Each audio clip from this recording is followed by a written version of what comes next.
must go on, right?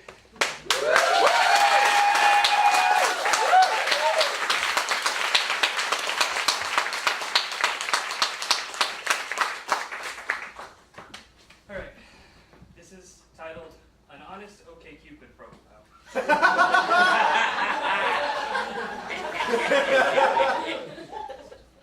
Details. Height, 6 feet. Body type. Scrawny, but still pudgy around the middle. Ethnicity. Pretty white, but also a little Jewy.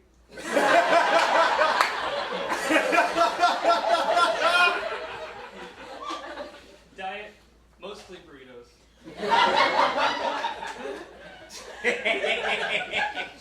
Smoking, yuck.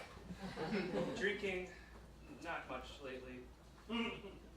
Drugs, weed makes me sleepy and self-conscious. I'm already sleepy and self-conscious.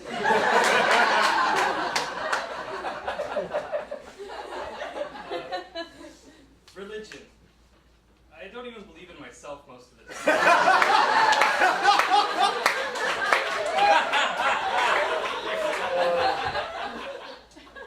Sexual orientation. Straight, for all intents and purposes. Sign, Aries, but I think I'm more of a Pisces. Relationship status, ineligible.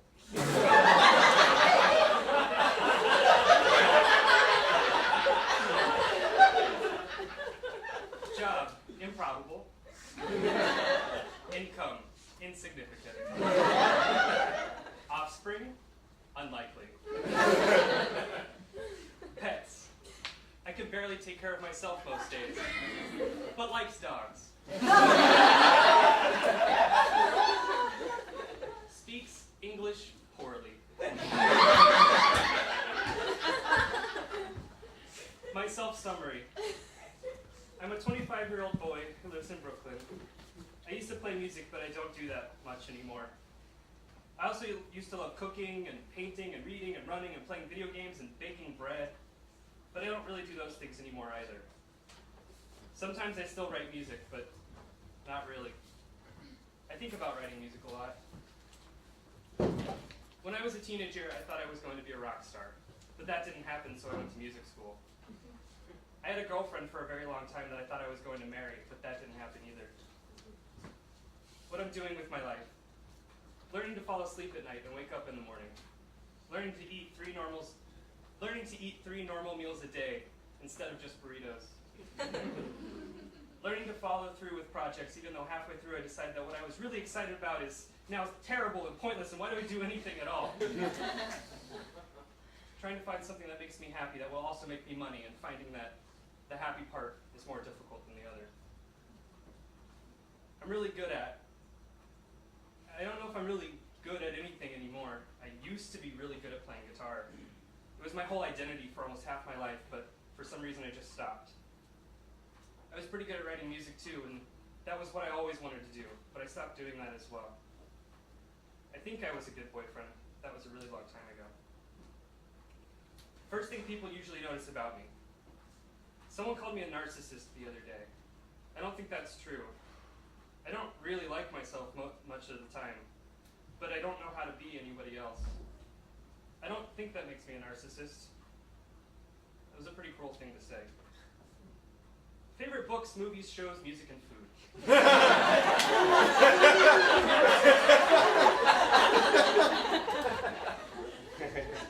I like sad movies that take place in weird realities. I like TV shows that don't treat everything as a joke. I used to love reading fantasy novels, but somehow I became convinced that wasn't okay. Now I mostly read textbooks and manuals and stuff. It's true.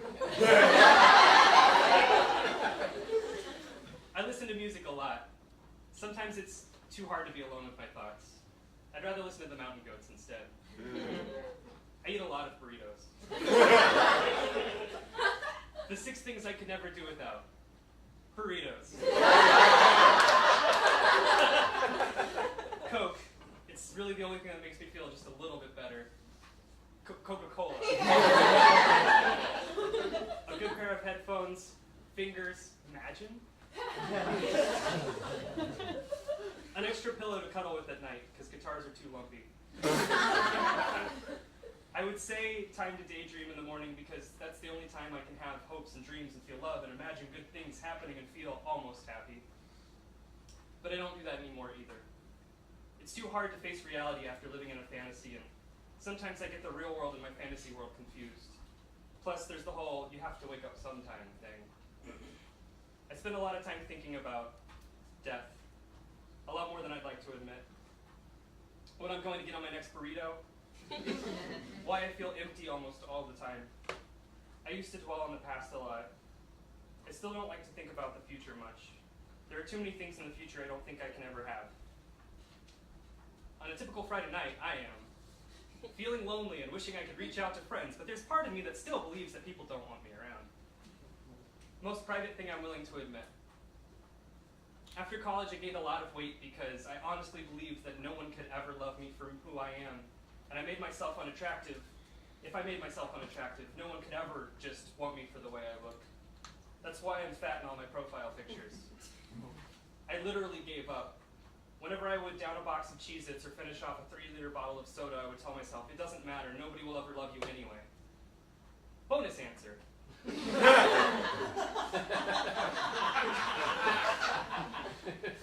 I can't enjoy sex. Every couple years I try, when I'm getting so lonely that it's becoming too much to bear, just so I can feel for a moment that somebody might actually want to be with me. It always ends badly. I used to equate sex with love, but that was before the girl I love had sex with a bunch of other dudes. Now I just equate sex with pain. I'm looking for what I used to have, but also anything but that. I just want to feel something for someone and have them feel the same way back, but I guess that's like saying I like breathing oxygen and not being set on fire.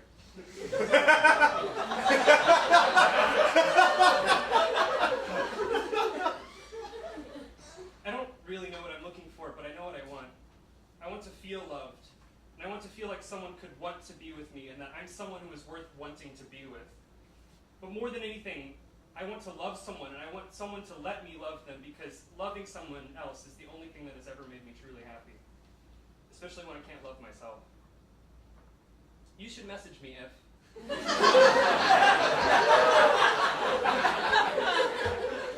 you like burritos and don't mind a little bit of crazy.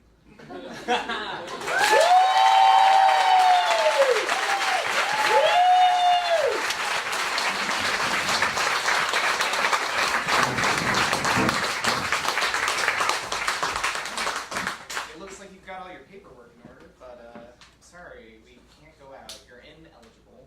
I checked the forms like 4 times. Expertly done. You showed great promise. Under orientation, I said gay with intents and purposes.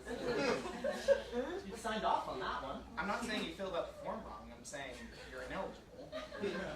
Did they miss something in the fine print? I'm too old for you, right? Well, that's part of it.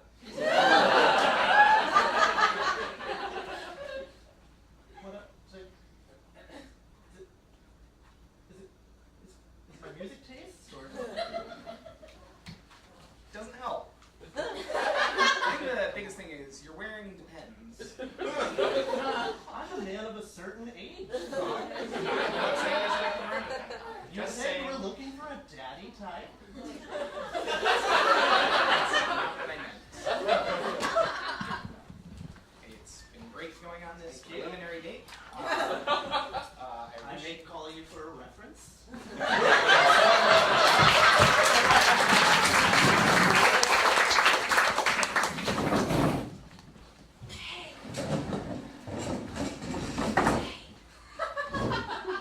Hey!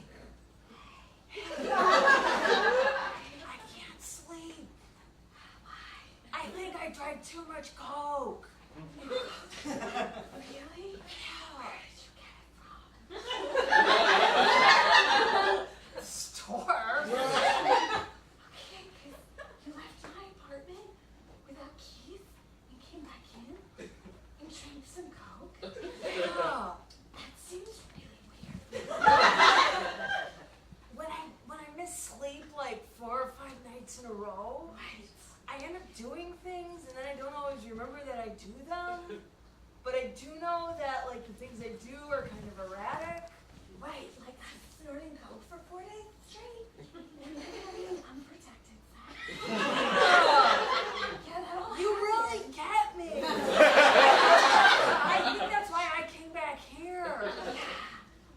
hear Twin Coke all weekend. I just don't want you to think we were out and about having like a good time with people outside, burritos, or anything like that.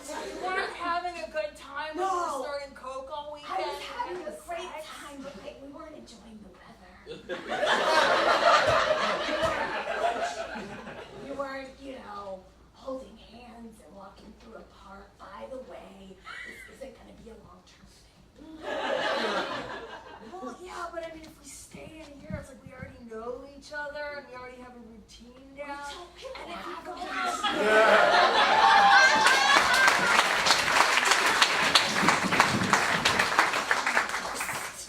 Look, I know it's the first day of fat camp, but there's Twinkies under my dress, and I don't want the camp counselors to know, okay? This is between you and me.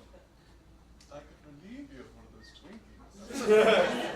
Just check for lookouts.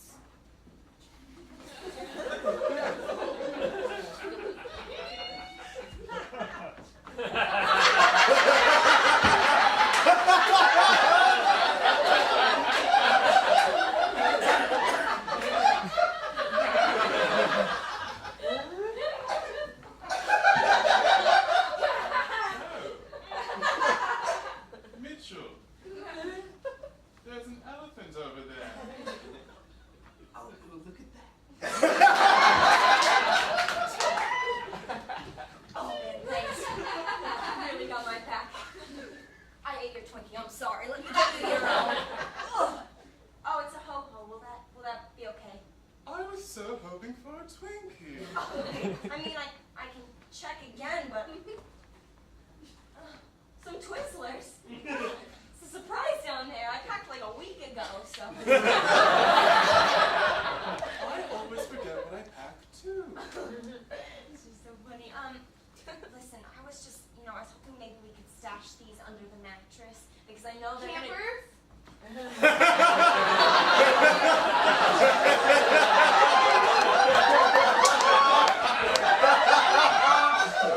Okay, here you guys. Campers? Marco! Polo?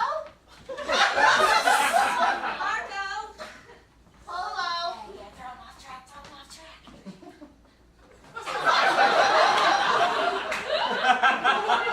Honestly, this is the weirdest camp ever.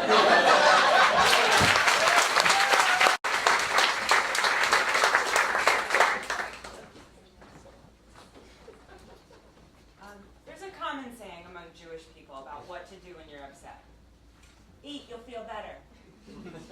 I've gotten this advice many times in my life, for auditions, funerals, even for an upset stomach. In the Jewish tradition, everything from a tummy ache to death can be handled with a little nosh. However, in my case, that well-meaning advice is a lot like handing a snake its own tail and saying, here, eat, you'll feel better. When I was young, I would eat to feel better. And it worked most of the time. I never thought about why I was feeling so bad so often in the first place. I was a lonely, awkward kid, an only child with parents going through a horrific divorce.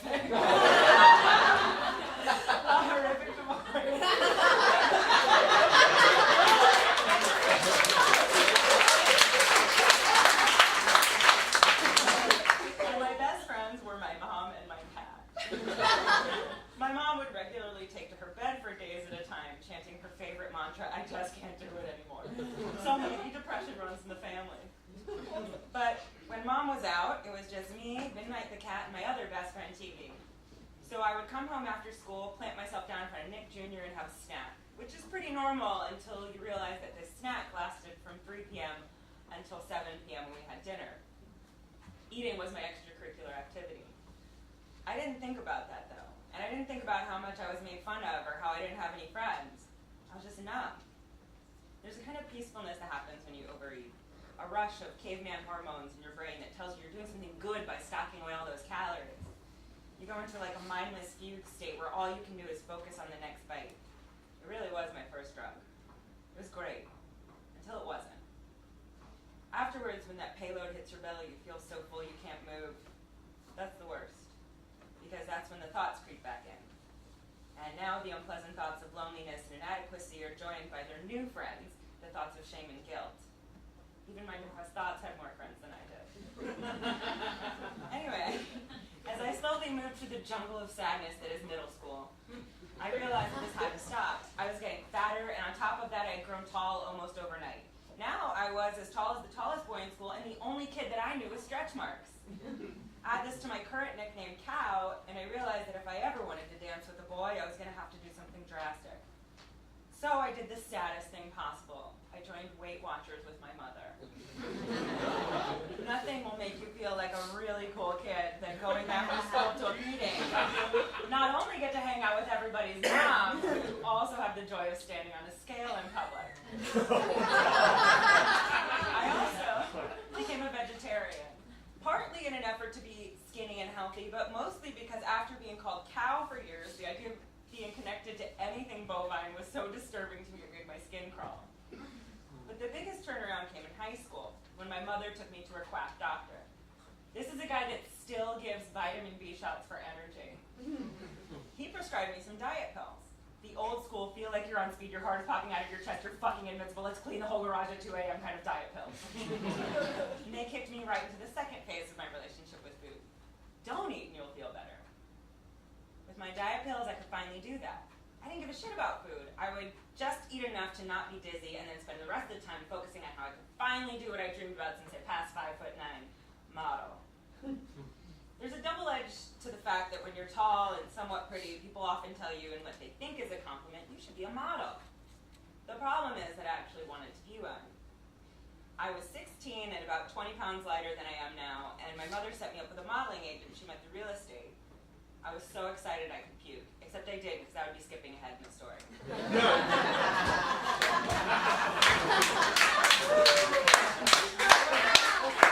I went in for a meeting and she told me that I would need to lose another 15 pounds to get on the catwalk. Well, that devastated me. So I picked myself up, got determined, and really put all my energy into hating myself. I tried coke, I did ecstasy, I took more diet pills, I did all the drugs that I could think of, and still I wasn't a model. I guess I should have tried heroin, because heroin chic was still in, but none of my friends did that, and it's okay that I didn't, because look at how alive I am right now. I often wish that I could have a successful eating disorder, like all those fancy models, but it never worked for me. I would sit over the toilet, scratching the back of my throat with a toothbrush, and nothing ever came out. I just didn't have a gag reflex. Couldn't be a model, but I was becoming pretty popular among the high school boys. Anyway, after high school, I gave up my dreams of modeling, but I still wanted to be an actress. So at the age of 21, I moved to New York City on my own to make it big. Look at this. And here I had it all. Opportunity, creativity, hope. And I finally figured out how to have my cake and eat it too. I'm throwing it up.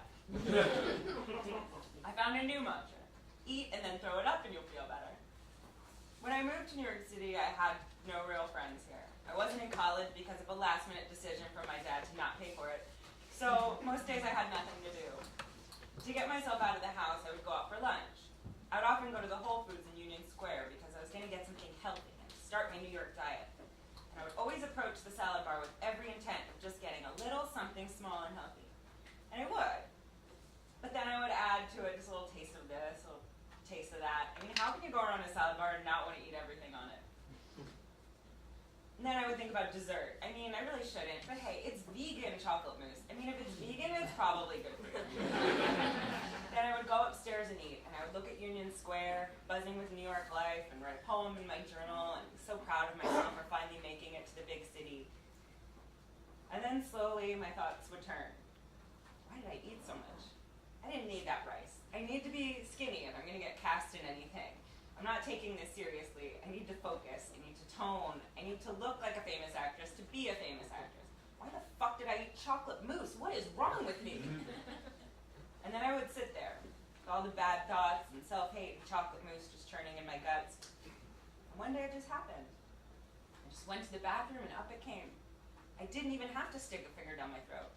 Food came up propelled by my own disgust. And I'll tell you something. If you think the numbness you get after overeating is a nice escape, then this really takes the cake, and then throws it up. My brain would just sort of shut down, like I smoked weed but I didn't feel fuzzy. The bad thoughts would stop, all the thoughts would stop. And I would walk back into Union Square as cold and numb as the February air. And this became my routine for about a year. Now, since then, I've gotten a grip on things. I don't have a routine anymore. Most of the time I eat healthy, and I know that food is a fuel and not a drug. But I won't lie, every now and then I catch myself in bad habits. So why am I telling you this? Why am I pouring out some of the darkest details of my life with food here on stage in front of you people? Because sharing this secret helps disarm it. And because I know that even though this is as personal as it gets, I bet many of you can understand. And I know that some of you have felt the same feelings and have used food as a drug, and that later we can just look each other in the eye and silently know. And that's what this is all about, right? Knowing that in the midst of our very own personal pain, that we're not alone. And maybe after the show we can all go out and eat and feel a little better.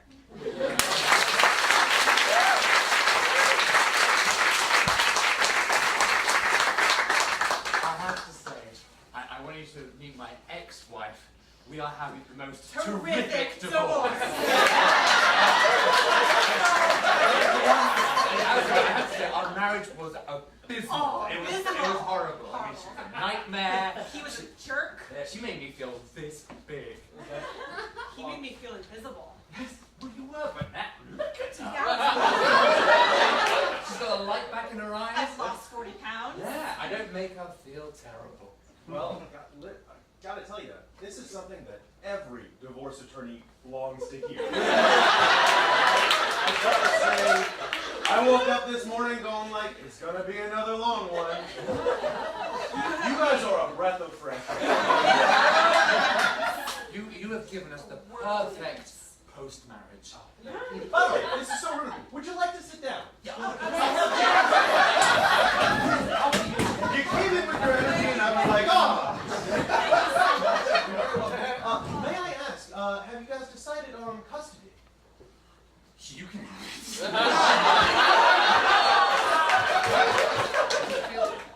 it. To be honest, I'd be happy with 50-50. Take turns with the dog.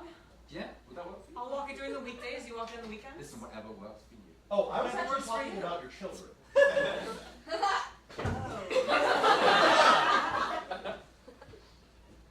We've never You really... haven't really? No. I didn't know how our children are taking them. You can always send them to boarding school. Boarding school.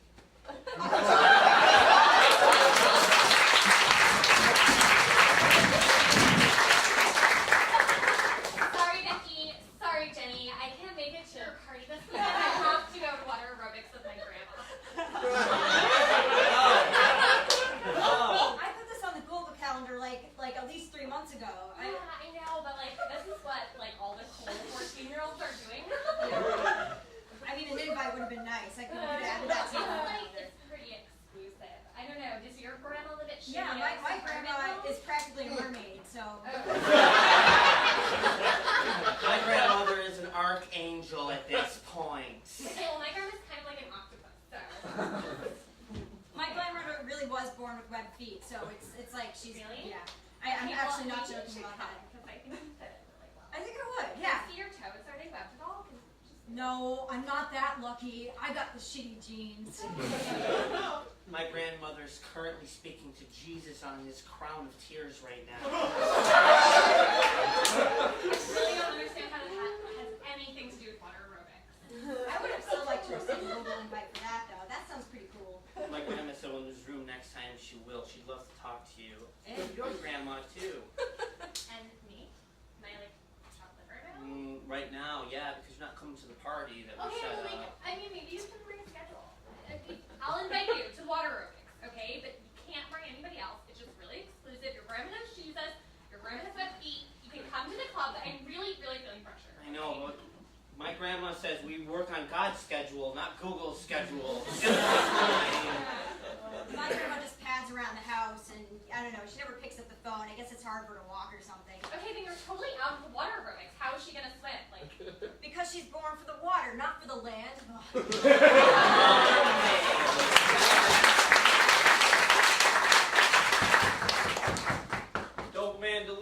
service? Oh, the dolphins. Oh. Hey, Would you like to? Roger! hey, Walt! Oh, what is this? Oh. I haven't seen you in a long time. Uh, Hey, pleasure to meet you. Roger, yeah. Charlene. Hey, Charlene. Oh, she's really cute, she's man. the new one. Thank you. So, I got a couple of new things in stock. I have a vegan ecstasy. That sounds new. Sounds healthier. It's a lot healthier, so it's actually using a lot of farm-raised ergot. And what we do is it's processed it's also kosher, you know, in case you We have friends. Yeah. Hey, they're coming on Friday. I was wondering, do you have any of those new carrots? Wow, you really know your stuff. You're talking about that 100% organic heroin, aren't you? I did a little reading on Google. It's actually shaped just like a carrot, Oh, so I could just try a little nosh. I get it. Just a little notch, okay? Just- Always just a little notch, right? Let's keep it at I that. don't want to overdo it. I want a deluge of emails complaining about my 100% organic heroin being too strong. By the way, love the customer service emails you sent us. Very convenient. Aw, thanks. I'm using MailChimp for all of this.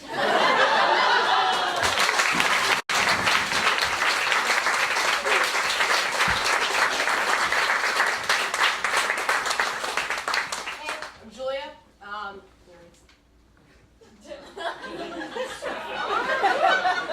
Doing great. So I've had depression and anxiety my entire life. I mean that literally. My first memories of this recurring stress stream I used to have when I was 2, where a car would jump onto the sidewalk and chase me, because I didn't know what those were. And one of the things I started noticing as I was dealing with my feelings was the steadfast avoidance of completely normal things that I viewed as triggers. Anything I was afraid of as a child, I carry that fear with me to this day. For example, there was this character on Sesame Street named Teeny Little Super Guy, and he was another stress dream I had, and eventually I thought I made him up.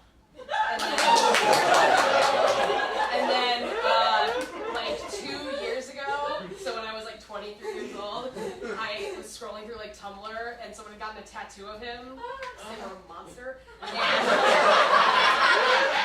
I like immediately burst into tears. So I've noticed that this is a common symptom associated with depression and the inability to let go of traumatic events. It's fairly common, and so I'm here to tell you about how I don't take baths anymore. Which isn't as gross as it sounds. I take showers. I haven't taken a bath since May 23rd, 2001. I was 11 years old. To put that in perspective, the movie Pearl Harbor came out 2 days later. It has nothing to do with it. It just points out that it was a rough time for everyone.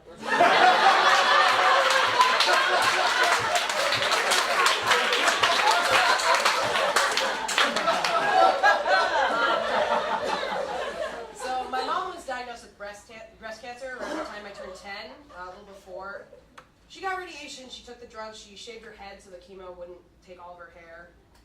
She was really sick, stage 4, and they gave her 6 months to live when I was 9, and she made it to a week before my 12th birthday. And when I was younger, I used to take really long baths, like really long, like an hour and a half usually, and it's not bathing at that point because the water gets all cold and you're just sitting in your own dirt. I would just read Archie comics. I still find them around my house just like with water damage on them because I'm holding them in the bathtub.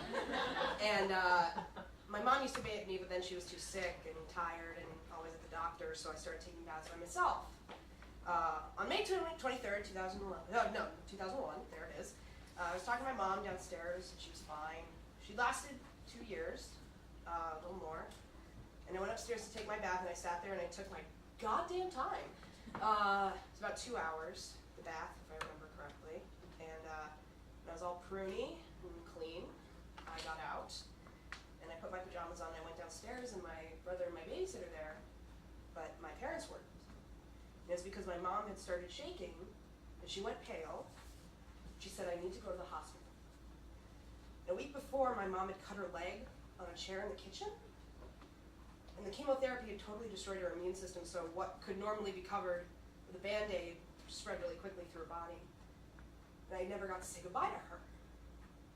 So in the bath for fucking ever, and hadn't gotten out in time. The next day my dad came home and he gathered us on the bed. And he told us that our mom was gonna die. And it was the only time I've ever seen my dad cry. And she died the next day, about 7:30. So to put that in perspective, people were going out to see an after-dinner show of Pearl Harbor.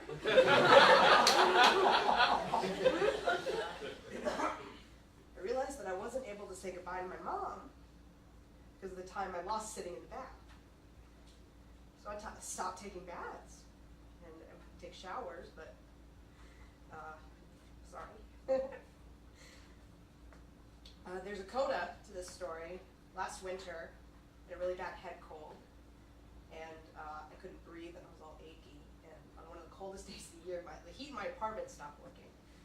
So I dug myself into a freezing, moneyless hole, and I checked into a hotel 3 blocks away. And that way I could have somewhere warm to sleep.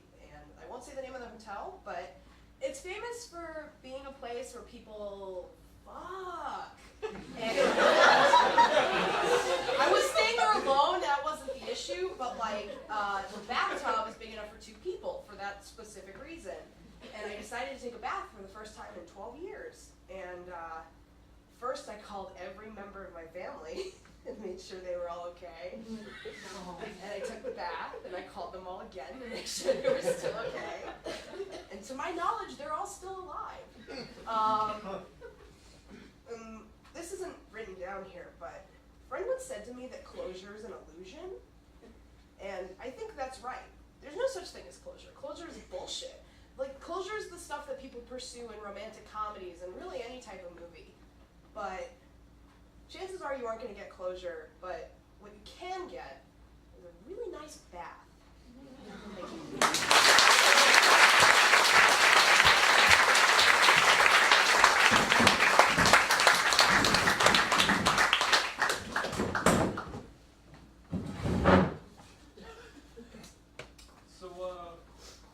What made you want to get Grover tattooed on your arm?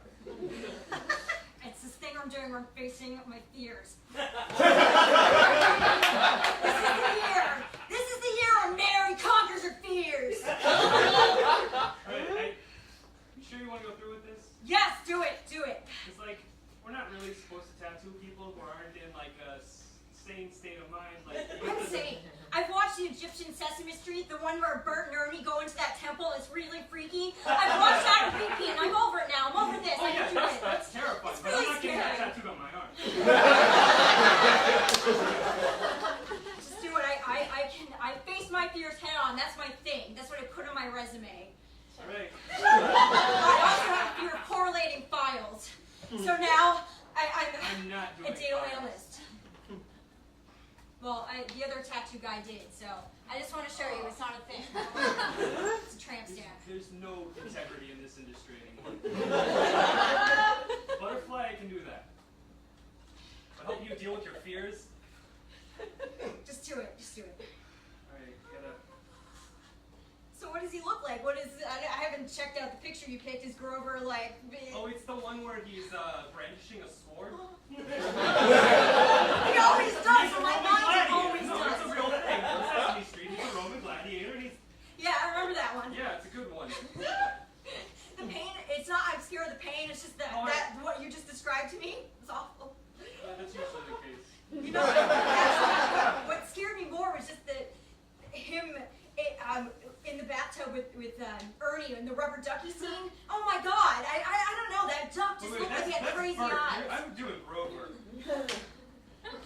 Oh shit! Oh.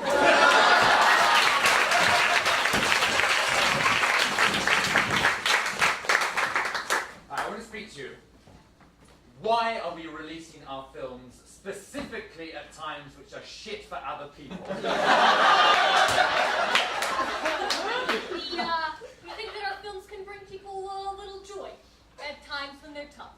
You know? I think it's a good marketing campaign. Oh, you lost your job. Come see Mickey Mouse. You know what So I'm we're saying? relying on the idea that people's lives are shit, Yeah. so that by comparison our films look halfway decent. Jerry,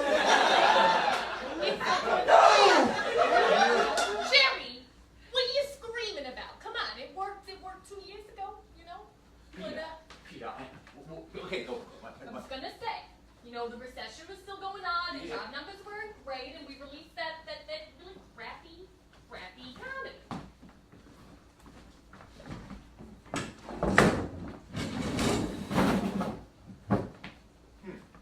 Sorry, Lincoln. To be honest, man, Anchorman 2, you did not miss much, but I don't get it. I kind of think it's speaking to how you get beat down, and then you grow from it, and you become a stronger person because of the things you've been through. And you know what? You should definitely see this movie. I was wrong. This is fantastic. So what I'm saying is the numbers came back, and yeah, they weren't great, but you know, the audience reaction was very good. You know, they were very deeply moved. Which you wouldn't necessarily expect from a Will Ferrell, you know, sequel. Peter. Jerry, hit me with Okay, Peter. In a recession, yeah. when people cannot afford a bad movie, you put out a bad movie. Yeah, okay. I see your point, but we already dumped millions into these films, right? So we gotta pick like the most strategical time to put them out. So this is my splurge. I mean, I'm forgoing eating for a week, but I am watching Anchorman. I heard it has great subtext or some shit. Yeah, it's like, in a way, we're all the Anchorman. I'm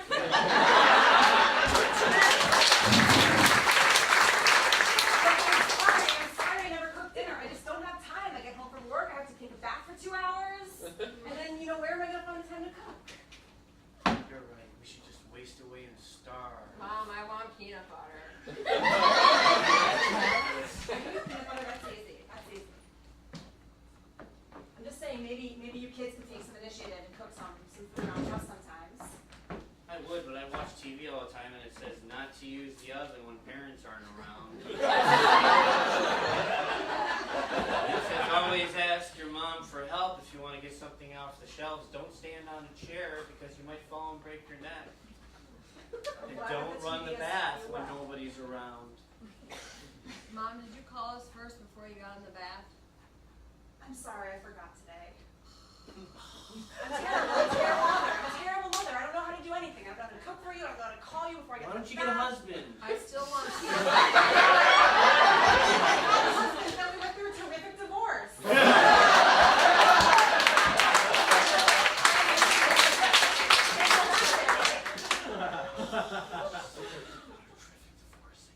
Well, I just Dad and I'm hungry, so You missed your dad? yeah. Okay, go call him then. Okay. Go call him. I'm talking to him first. Tell me what he says. Tell me what he says. I'm talking to him See if he's first. still terrific. Who's gonna get this peanut butter sandwich? It's your mother's time. You're supposed to be with your mother right now.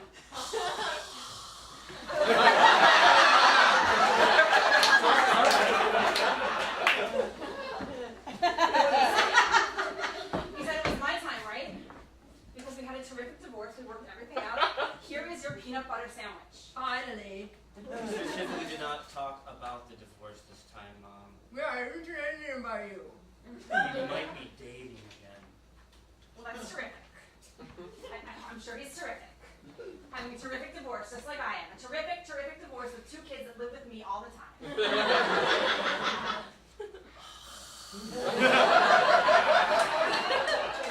Excuse me, I provide for you.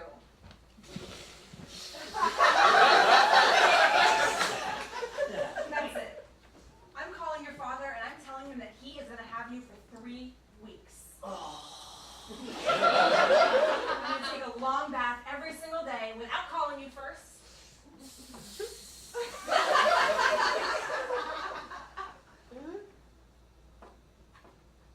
Kelly, hey. Hey, listen. This custody arrangement is not working out for me right now. You need to take your ungrateful shits of kids for 3 weeks so that I can go and do what I want to do. When we said 50-50, it was 50 years for you.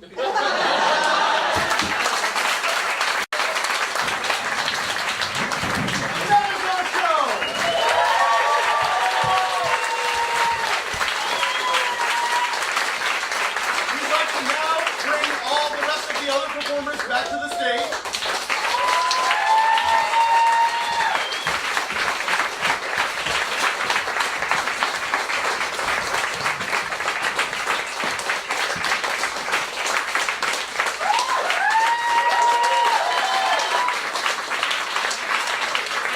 Thank you guys so much for being here.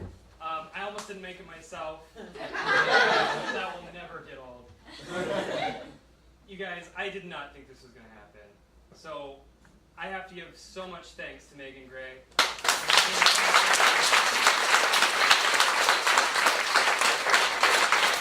Thanks to Aaron, without whom this would not have happened. And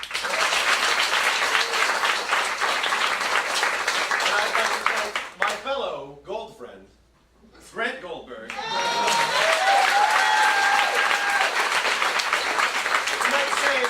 Without me, it didn't happen. He came to me with an idea of doing a show about depression, and I could not have ever imagined the turnout and the response that we got. This is fantastic. We would like to let everyone know, if any of you are battling depression or anxiety and you need some help, you can come up to Grant or I. We have various psychologists and psychiatrists we can recommend. We are not either of them. But we can point you in the right direction. We'd like to thank James up MTech and Jimmy from House.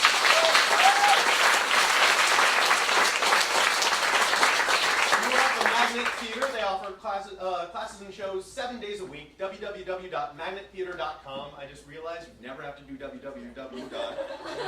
But why not? If you want to. Yeah.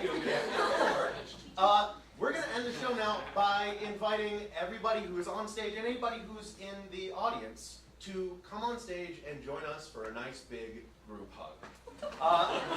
Thank you very much and good night.